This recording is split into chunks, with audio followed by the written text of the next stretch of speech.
Usher has definitely been influential to the pop and R&B culture. Usher has tried different things in his career.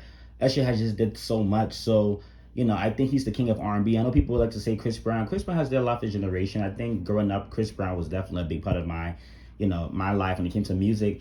I used to love Chris Brown. His new stuff ain't really into it like that. But I think Chris Brown's still a legend. But Usher is the king of R&B. Usher was definitely here, and he's been here, and he's still consistent. He might not be as big as he was like 5 7 years ago, 8 10 years ago, but Usher is still Usher. Let's not get that. And his music is here. The proof is in the pudding again. So I think Usher's the king of R&B. No shade. Um. All right. And since I got into Chris Brown, let me just say this. Let me just make this one point about Chris Brown. Um. I think Chris Brown, as much as I think Chris Brown's a legend, I think Chris Brown new music don't hit the same no more. And people like to say, "Oh, Chris Brown's evolving with the time. Chris Brown's just doing what he needs to do to be able to to stay relevant." And I understand that over the last 5 years he has some songs that sounds good, that I like and I sing sometimes. But I feel like Chris Brown, even with that, his artistry is not really the same. And people say the reason why he's not as big as he used to be is because he's blackballed. I'm like, well, I think it's because he's not making the music that his fans want to really hear. And I feel like some of his core fans still support him with anything he puts out because that's what a fan base does. They support you even when they know it's trash. They're still gonna tell you it's good because they just love you and they love who you are. So they're just gonna always be there for everything.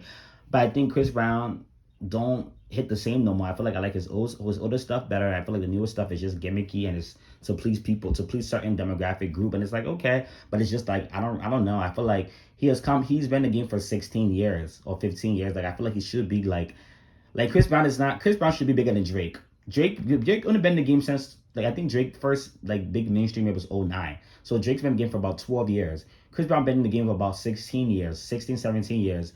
Chris Brown is supposed to be bigger than Drake or as big as Drake, but I think Drake is a little way bigger than Chris Brown. I don't know Chris Brown has the songs, but I think Drake has washed him now. Even the Weeknd is getting to Chris Brown's level little by little. Like Chris Brown is not. I don't know. Like I feel like the Weeknd fan base is a little bigger than Chris Brown's now. You know what I mean? Like Chris Brown is not really. I don't know. I feel like he should be really bigger in his legendary status. Like I don't know. Like you see how Nicki has a fan base, even though Nicki's songs might not be sticking like the way they were before because she's blackball, but Nicki has a fan base that's holding her down. Chris Brown does too, but Chris Brown is like he don't really look like big in his like right now he's iconic of course because he has the old work that shows, but he's not as big as he's supposed to be like in his legendary and iconic times. And right now like he's supposed to be, this big thing, but he's just here. You know what I mean? He's just here. He's Chris Brown job, okay.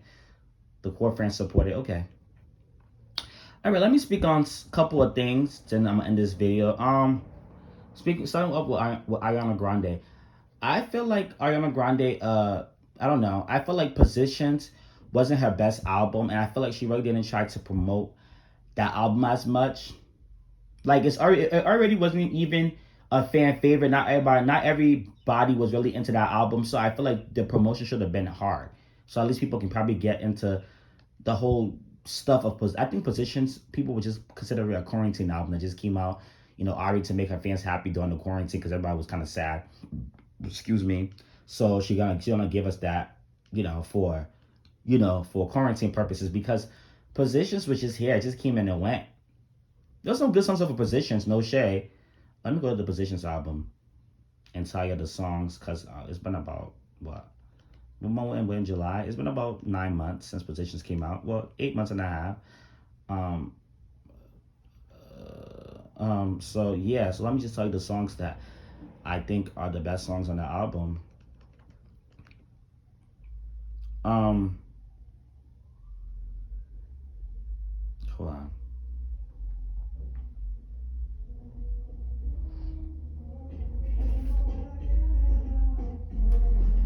I think. Hold on. Y'all sorry.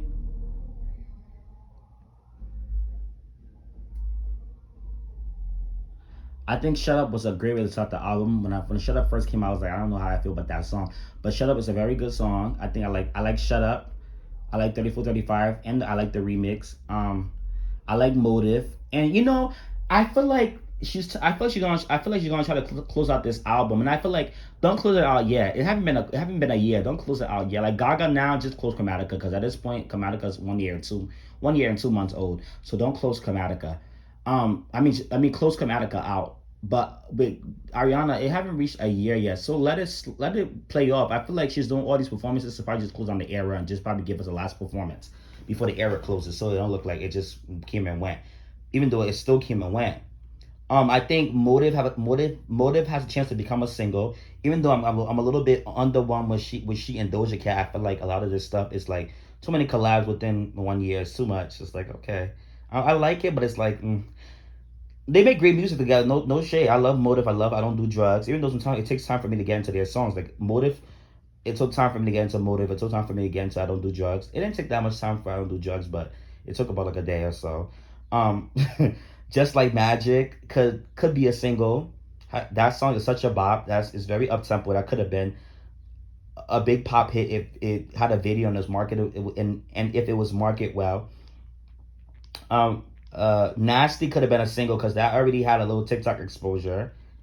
I don't know why she didn't really treat POV. I don't know. The POV had radio plays and it did okay on the charts, but it could have been bigger. I feel like the video was needed. I don't know why she didn't give POV a video.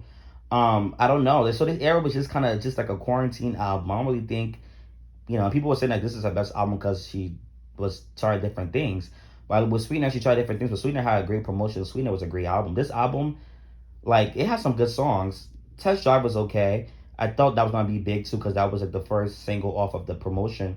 Well, this remix was, but I thought Test Drive was gonna be big because that's the song she was trying to push off of this uh deluxe version. But I guess I don't know. I don't know. It just didn't do nothing. Worst Behavior could be a single as well. So this album still have something left in it. It's not a bad album, but it's not her best album because the promotion, the time it came out, the way it sounds, like not everything deserves to be. I love West Side. West Side's such a great song. I don't know about a single, but I love that song. Love Language was cute too. The album's not a bad album. I don't think she ever makes bad albums, but I just think this is not her best. I don't think this is comparable to Thank You Next, Sweetener, or even My Everything. No shade. Or definitely not Dangerous Woman either. I don't know. But I just feel like this album could have been promoted better. I don't know. And she having all these great performances. Like I just watched her My Hair performance and I think she ate that up and left no crumbs. She definitely ate up My Hair something. I love her and Ted Sign performance of Safety Net. And I love her POV. She sounded so good. But My Hair, the whistle note was the whistle note for me. And I think she's gonna do three more.